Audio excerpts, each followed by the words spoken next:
Hello my honey bunny family, hope you're doing all well. So guys, I am here with a new video. If you like it then keep watching. पहले तो जान लेते हैं कि last story के last में क्या हुआ था. So guys, क्या होता है, मास्टर युंग बीमार होने की वजह से बिकना क्यूम को उन पर तरस आता है और उनको थोड़ी फीलिंग भी थी एक दूसरे के लिए. सो बिकना क्यूम मास्टर युंग को लेकर ही घर साथ में आता है और मास्टर युंग और बिकना क्यूम के बीच में वो सारे सीन शुरू हो जाते हैं क्योंकि एक दूसरे से प्यार करते थे और फिज़िकल नीड भी पूरी करनी थी, इसलिए वो एक दूसरे के बिना रह नहीं सकते हैं. सो आगे देखते हैं कि आगे क्या होता है. हमें बाजार का सीन दिखाया जाता है जिसमें कोई बोल रहा था, ये लॉर्ड युंग है ना, वो बहुत ही ज़्यादा संकी है, पर मैंने इससे पहले इनको इतना गुस्से में कभी नहीं देखा.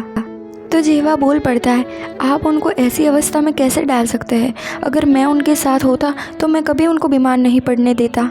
जीवा बोलता है, मेरे बिना बेचारे मास्टर युंग कैसे रहते होंगे, इसलिए मैं नहीं हूँ इसलिए वो बीमार पड़े गए होंगे. वो खुद ही, वो ख्याली पुलाव वाली बातें होती ना, वो खुद ही खुद में मन में बोलता है कि मेरे बिना मास्टर युंग को ऐसे बीमार पड़ना पड़ा, मैं उनके साथ होता तो मैं उनको बीमार नहीं पड़ने देता.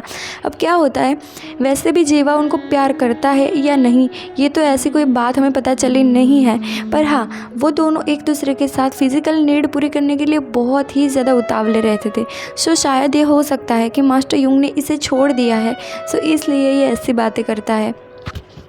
जीवा बोलता है, मैं तो मास्टर युंग को बहुत सारी हमारे पास्ट की बातें याद करवाना चाहता था, पर वो तो जानवर की तरह व्यवहार करने लगे मेरे से, मुझे मारने लगे और ये सब करने लगे, इसलिए मैंने 2 या 3 ही बात बताई उनको. सो यहाँ पे हमें पता चलता है कि जीवा तो पर्सन के साथ बैठकर खाना खा रहा था और उनको ये सब बातें बता रहा था.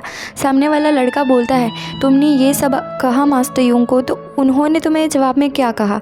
सो जीवा बोलता है कि मैं तुम्हें समझाऊंगा फिर भी तुम नहीं समझ पाओगे. एक लड़का बोलता है जीवा को, जीवा तुम बुरा मत मानना, पर ऐसे लड़ाई होने के बाद कोई भी संबंध रखता नहीं है, सभी संबंध काट देते हैं, तो तुम्हें क्या लगता है. और आगे बात बढ़ाते हुए वो लड़का बोलता है कि आप भी अपमान इतना सहन करने के बाद भी उस यौन संग्रह में वापस जाने के लिए तैयार हो गए, ये बहुत आश्चर्यजनक बात है. उससे भी आश्चर्यजनक तो बात ये है कि मास्टर युंग आपके साथ ऐसा व्यवहार करने के बाद, आपको ऐसे ताने देने के बाद फिर आपको यौन संग्रह में ले जाने के लिए तैयार हो गया है. बुरा मत मानना, पर ये अजीब बात लगती है मुझे.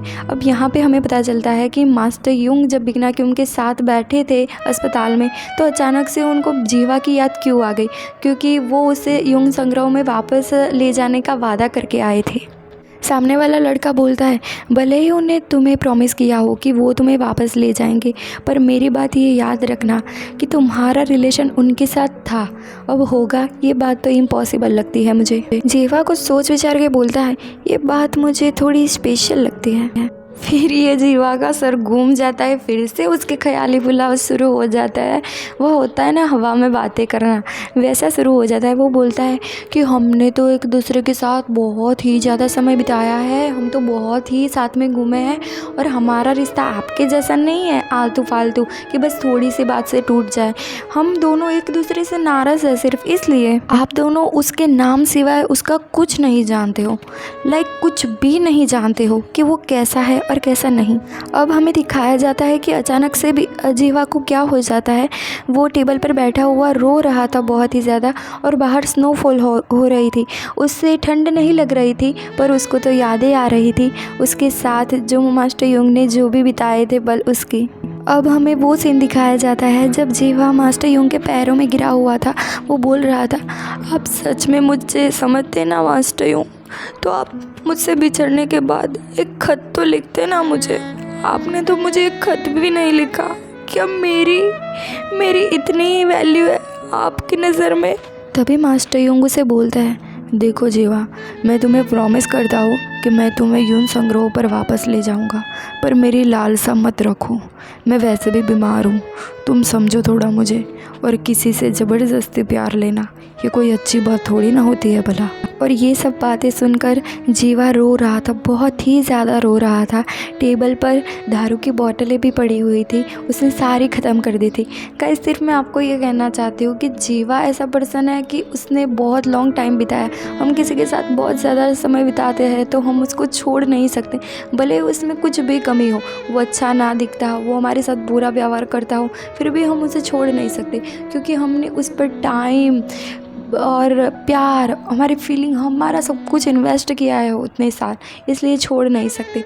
सो जीवा का थोड़ा सीन ऐसा ही हो गया है। यहाँ पर जीवा प्यार में रो रहा है और वहाँ पर मास्टर यूंग बिकना क्यों की बाहों में सो रहे हैं। ये सीन देखकर मुझे वो सॉन्ग याद आ रहा है, जिनके लिए हम रोते हैं वो किसी और की बाहों में सोते हैं। सो गाइस अब तो स्नोफॉल बहुत ज़्यादा बढ़ गई थी, देख मानो ऐसा लग रहा था कि चारों ओर सफ़ेद ही सफ़ेद चादर बिछी हुई है।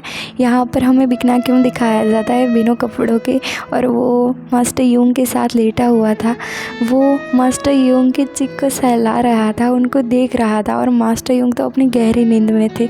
सो गाइस आगे हम देखते हैं, नेक्स्ट एपिसोड में देखेंगे कि क्या होता है। ये एपिसोड यहीं पर ख़त्म हो जाता है। अगर आपको मेरा वीडियो अच्छा लगा तो प्लीज़ मेरे चैनल को सब्सक्राइब करें, लाइक बटन को प्रेस करें, और जल्दी से न्यू एपिसोड आ जाएगा। Bye bye.